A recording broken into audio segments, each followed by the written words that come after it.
Well,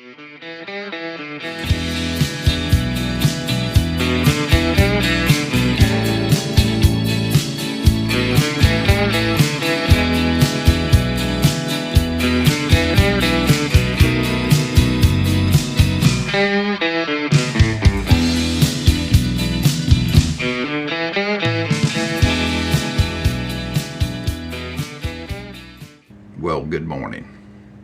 Welcome back to A Country Boy Can Cook. Guess what's on the menu today? Chicken livers. Yeah, do y'all like chicken livers? I love fried up chicken livers. Country fried, cast iron skillet. Man, those are so good.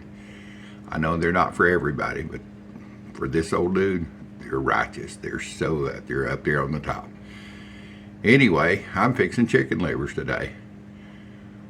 But there's a little bit of a twist. Yeah, well, there's a lot of twist. Let me get the camera down here and show you what I'm talking about. You see that? These are chicken livers in a salt cure. I can't tell you what's other than salt is what is in the cure. It's taken a lot of years to perfect this. Started with my dad and my uncle that used to trotline fish, and they would buy beef blood from the slaughterhouses, and they did the beef blood like this, and I decided I'd see if I could do chicken livers like this, so I am. And so y'all stay along with me and you'll watch this. You might have somebody in your family who wants to fish, or you might like to fish. Heck, and then I love to fish. I just can't fish as much as I used to. I can't go to the places because my heart attack. I just can't walk and get to the places. But I'm doing better.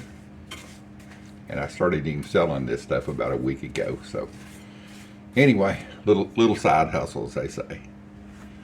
So let me get this camera repositioned here. You see here, you know what that's going to be. I'm going to put my chicken livers in there. Let's see here. And ain't nothing wrong with them. They're hard, but now chicken livers have always been great catfish bait, but they're hard. They're hard to stay on a hook. You cast out there and they throw it off, and then the first little perch bluegill that comes by, he'll knock it off and take it and feed his family. Well, feed himself actually. So I've had this curing for about 7 days now here in my kitchen in this pie pan. My wife's never even said anything about any kind of smell. It doesn't. It just smells like chicken liver. I mean, not a bad taste, but just like chicken liver.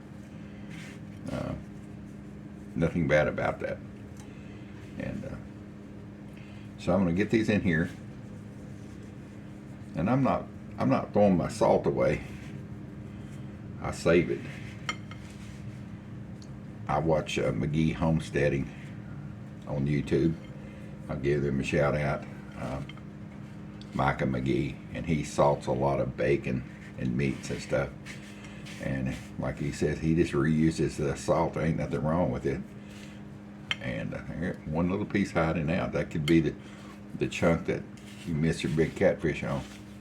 So anyway, I take and trim them when I get them out because they're big old chunks. I take and trim all the fat off of them, put them in manageable pieces so you could fish with them. And let me get this rinsed off here. And I don't know if you can see it or not, but yeah, you kind of can see it.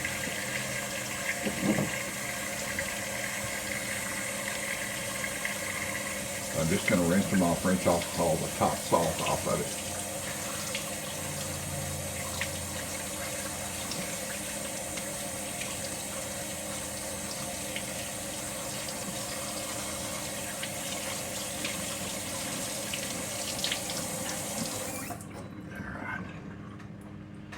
Now, I'm just taking dump them with this paper towel.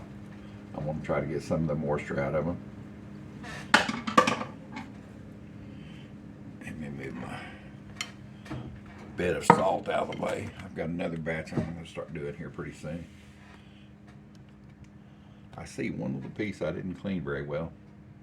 That's right here. Well, you can see how tough it is. I can barely pull it off of there. Makes excellent bait. I mean, excellent, excellent, excellent bait. You got any little pieces? I like to trim it up. This isn't, you don't have to do this. But I want it to be in manageable sizes so it's easy to use. Get this little white.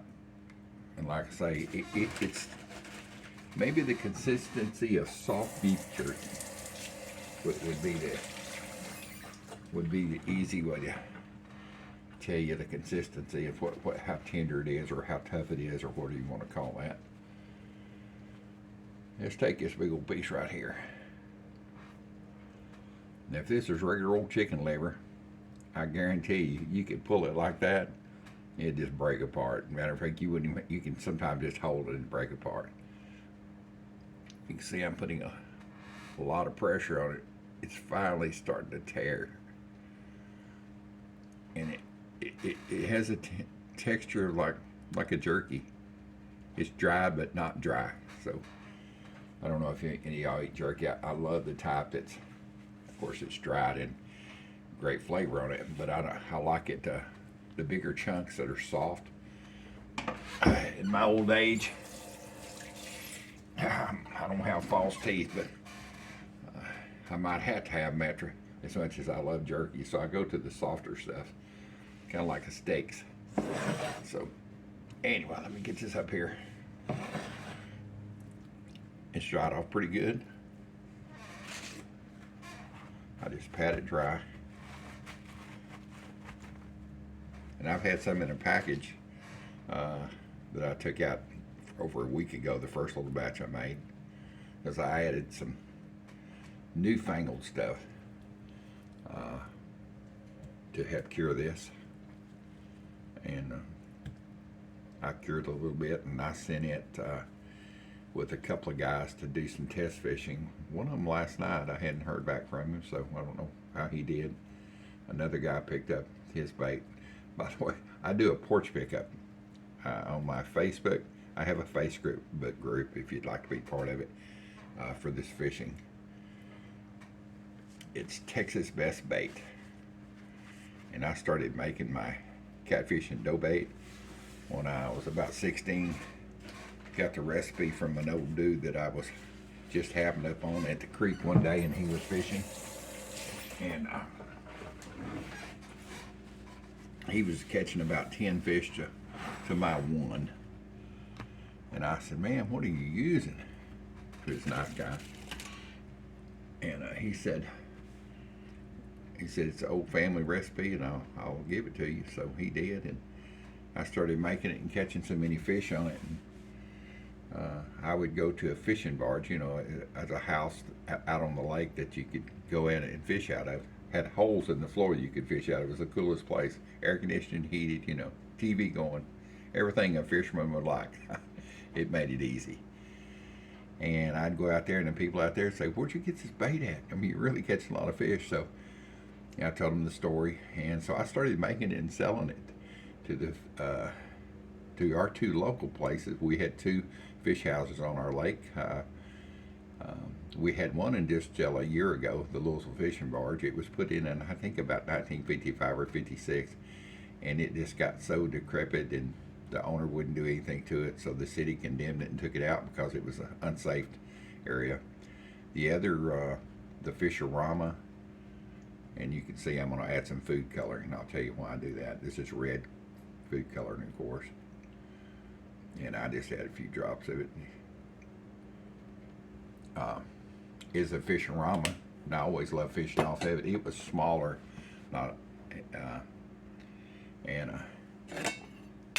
just because the area in the lake it was at, it didn't get as much use.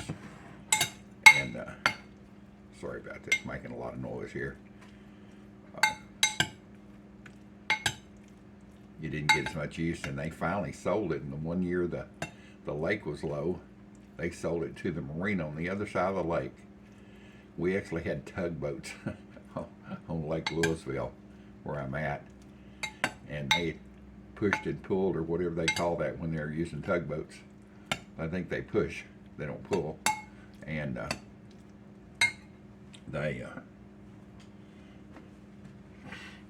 took it all the way to the other side of the lake, and now it's part of a marina. It's actually a floating restaurant now. So anyway, so I had the food, red food dye. It's just regular old McCormick's red food dye. Let you look down in here and see what it looks like. Gotta change spoons, it makes it crazy. You can see it looks like fresh livers now.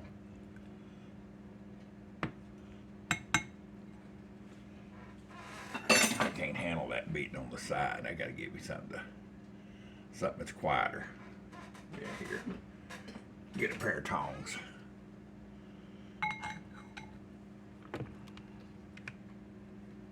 So anyway, like I say, I've been making fish bait for a long time, and I decided to share my recipe. I can't tell you everything, but it's the basic. If you just want to salt some liver down, and you don't have to refrigerate it or nothing else. I've kept it out in the open for about a week now.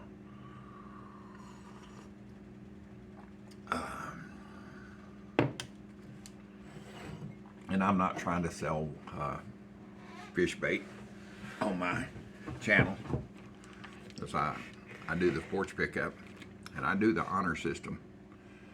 I'll leave you a picture. I've got a plant stand on my front porch, a metal plant stand, and I've got a cool looking little basket. And when I get this fish bait ready, like here's some right here I've got to put out today. This is Red Dog catfish links.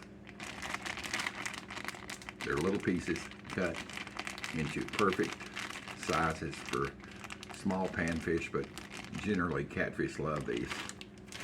I also make catfish candy. It's a soap type bait that has a scent added to it. I make sweet carp bait, which is a cottonseed meal type dough. One of the first ways that's what the guy was using on the creek that showed me how to make this. And then I make a blood dough bait, and it works great for channel cat, and you can catch a few carp on it. So anyway, oh, let me show you something. Speaking of the catfish candy, I do a lot of testing on my bait, and I can't go to the lake.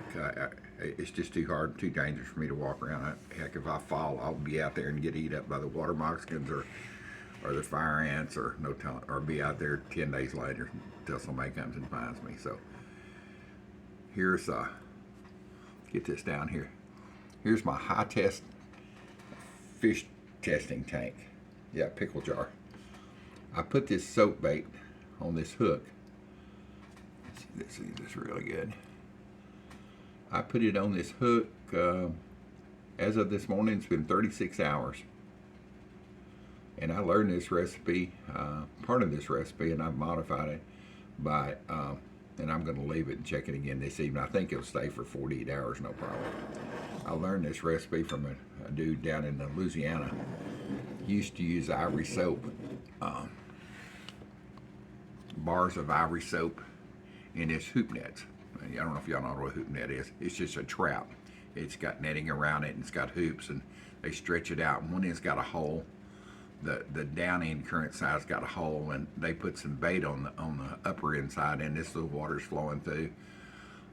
They try to get a gently flowing water, and it goes out the other end, and these catfish will come up and follow that set right through that netting, and it's got like a funnel. They get in there, they can't get out. We used to make them and put them in our pond as when I was a kid. My dad showed me how to make these. We had a pond full of channel cat. We would take some just regular sweet grain mixture that we fed our horses and cattle. We'd put it in a burlap bag, tie it up, and throw it in there. Come back about 4 hours later, it would just be full of channel cat about this big. That's probably why I've got the love of eating bone-in whole catfish, small ones, because of that. I mean, I was raised on those. And anyway, he was putting back to my long story, he was putting ivory soap in a tin can. he had taken like a bean can. Once I got through with it, and you know, it was automatic, not an automatic opener, it was a hand opener. It opened it until about 3/4 of the inch was left. He'd open it up and pour the beans or greens or whatever he had in it, wash it out, and put this soap in there. And the can had holes poked all the way around it to let the scent out. And then he'd just push the lid back down. He'd just throw that in. Once they had the hoop net out, he'd bring it up for the funnel in and just throw that can in there. And this bait would last for, 3 or 4 days. The ivory soap would. And it would attract the catfish, and every once in a while some buffalo and drum would get in there, but mainly catfish. And so after watching him do that in the late 60s, early 70s, I was on a hunt in Louisiana, and watched the guys running their hoop nets and bringing in these loads of catfish. And I said, what are y'all using for bait? They had these cans in there in the boat. They already had them preloaded up. He opened one up, and it was just a bar of ivory soap. Ivory soap floats. So it was perfect. So anyway, I took this recipe and took it to the next level. I've added scent to my catfish candy, and it's really good stuff. Oh my gosh, it's good stuff. So, all right. And why did I add red food coloring? Well, that's a pretty simple thing. Fish can tell colors. I don't think they're like Amazon fish that see blood in the water and come and attack, but I know they can see colors. And this bait is to be used on a rod and reel. So, plus, it looks good to the fishermen. They said, "Oh man, look, here's some bloody bait," but it's just dye. So I've got these Ziploc bags. Let me show you one without it. I used to sell my handmade seasonings a long time ago, way before I had, YouTube, and I would use these bags to put my seasonings in. And luckily, I still have them.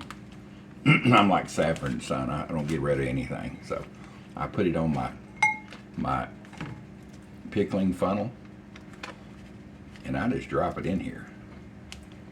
And I don't mind getting it on my hands, but right now the dye is trying to soak in,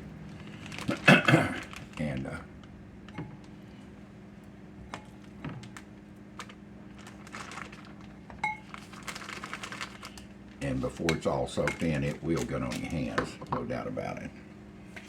So, also I'm going to send some of this to Papa Scott, Camp Dog Cajun Seasonings. He likes outdoors, and him and his wife fish, and so I'm sending him some bait there, and also to, of course, to Micah and his channel. And I'll leave links to their channel under the description of this video.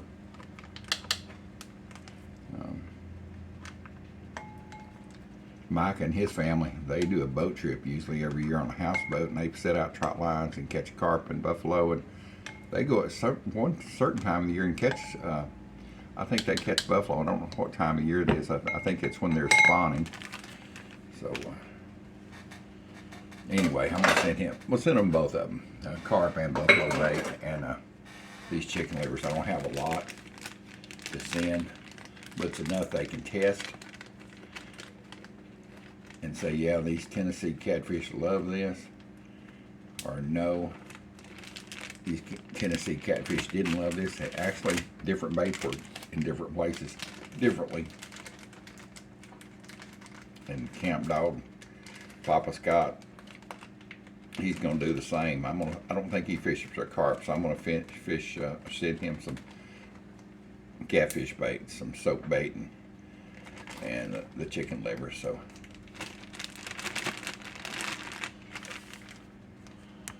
there they are, boys and girls. 2 packages of cured chicken livers. I know this is kind of a different video for the old dude, but it's cooking. I've added seasoning to it. I've added spices to it. I've used salt. It was a fresh meat I cooked or cured, like making jerky actually. So, but no jerky. I mean, no putting it in the air fryer or oven drying it. But you might could. I'm gonna try that sometime. You can tell it's my first cup of coffee. Anyway, thank y'all for being part of my YouTube family. I really appreciate you being here. If it's your first time, check out all my other cooking videos. There's you can look under subscribe and you'll see all of them. There's 100 and 200 and something, I don't know, 130 something. Heck, I don't keep up with them, but there's a lot. And if you've been here a while, thank you so much for being there and subscribing to my channel. It don't cost anything just to hit the subscribe button, hit the like button, and put the notifications so you get notified every time I put out a video. Like, you might want some catfish bait and you want to know how to do this. And I say that, it's just basic. Put it in salt, whatever curing seasonings you want to use. Let your mind drive you. Mine's pretty wild, so there you go. But anyway, thank you for being part of my YouTube family. And I'll see y'all in the next video. Check out Camp Dog Seasonings. They're a really good product. I use them all the time. And check out McGee Homestead. I follow them. He puts out a video just about every day. I love their family lifestyle. I love their family's a religious family, and they live up in Tennessee. So I'll put links for both of those underneath the descriptions. Get that out. And by the way, Papa Scott, he's a religious dude too. Didn't mean to sound like he wasn't. Both of them are. That's the reason, they say birds of a feather flock together. So anyway, we're all there on the same channel, and it's early Sunday morning, and I just got through playing on my music over here with Sunday Morning Coming Down by let's see, which version did I play? Johnny Cash, I think, is the one I played. Chris Christopherson does a good one of that too. So I don't know if y'all like that kind of music, but if you do, let's do it. I'll even leave a link to that. I'm getting pretty good at leaving links, so I'll leave a link to that song, whichever one I played this morning. I think it was Johnny Cash, because Johnny Cash was a big time fisherman. He loved crappie fishing. So anyway, thank you for being here. See y'all in the next video, and I do appreciate it.